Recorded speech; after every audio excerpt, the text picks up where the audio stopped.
And not only are they prepared with executive orders that were probably written by special interest lobbyists, but they're going against the very heart of America. I can tell you it is not about America first, it's about America last, and we need to make sure that we fight back on behalf of the American people.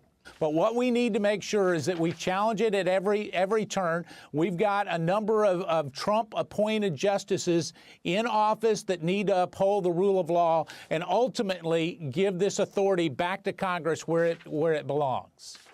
What can you tell us in terms of what you knew as the outgoing administration, what you knew in terms of the threat and what was done about it?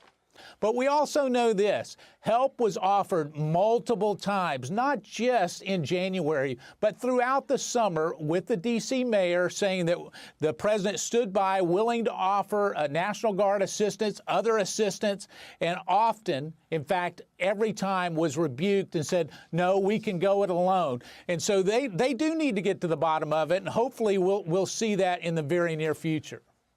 So you say that the president had offered up Capitol Police, National Guard, even went to the Department of Defense. Yeah, and so we also know that in January, but also throughout the summer, that the president was very vocal in making sure that we had plenty of National Guard, plenty of additional support, because he supports the rule of law, he supports our law enforcement, and offered additional help. Even in January, that was given. As many as 10,000 National Guard troops were told to be on the ready by the Secretary of Defense. That was a direct order from President Trump, and yet here's what we see is there's all kinds of blame going around, but yet not a whole lot of accountability. That accountability ultimately should be, and that's on Capitol Hill. The question on witnesses will be generally decided here in the next 48 hours or so as it goes before the Senate. But generally speaking, that is something that should have already happened in the House. They should have called witnesses. They should have gathered evidence. But they were so impressed to try to get this done so that they could score a political point that they actually bypassed all of that in the House. That's where it's supposed to happen. And then they're supposed to hear that evidence in the Senate. Hopefully that's what we'll do. I'm optimistic that we'll find a bipartisan agreement that says, let's get this thing over with very quickly. Let's move on to things that the American people are concerned about, and hopefully will bring unity, whether it's help through a stimulus or actually putting people back to work on Main Street and focus on the real thing that matters to most Americans. The Capitol Police, many of them are my friends. I can tell you they do a tremendous job, but they need to be empowered to do that job. And there were plenty of assets there to assist them in their efforts. And some of those decisions weren't made appropriately, in my opinion. And those decisions did not come from 1600 Pennsylvania Avenue. It came from the other end of Pennsylvania Avenue. Wow. That's pretty significant. We'll talk more about that. Should the president be held accountable for those actions? And I think the overwhelming weight of history and also of precedent indicates that this is not proper. I was asking you about the president's actions, President Trump's actions. Do you think he should be held accountable for his actions on January 6th and his false claims leading up to January 6th? Well, the question is, should he be convicted in an impeachment trial? And the answer is no. I'm asking you about the president's actions, what you think about the president's actions. Do you condone the president's actions? His legal brief says that at all times Donald J. Trump fully and faithfully executed his duties as president of the United States. Do you agree with that?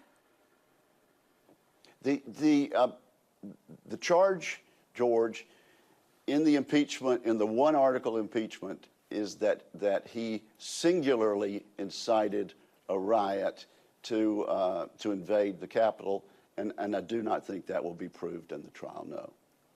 Do you think the president should be held accountable for his actions on January 6th? If being held accountable means being impeached by the House and being convicted by the Senate, the answer to that is no. And frankly, should he be censured? Censure was offered by the minority leader in the House of Representatives. He offered that. It was rejected, And in my view, that ship has sailed. 탄핵 재판에서 검사의 역할을 할 탄핵 매니저들인데요. 일단 리더인 제이미 레스킨입니다.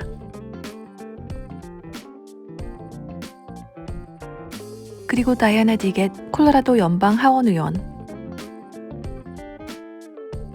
데이빗 시실린 로드 아일랜드 연방 하원 의원, 호아킨 캐스트로 텍사스 연방 하원 의원, 에릭 스왈웰 캘리포니아 하원 의원, 테드 리유 캘리포니아 연방 하원 의원, 스테이시 플라스켓 US 버진 아일랜드 하원 의원, 마들렌 딘 펜실베니아주 연방 하원 의원, 조 네구스 콜로라도 연방 하원 의원,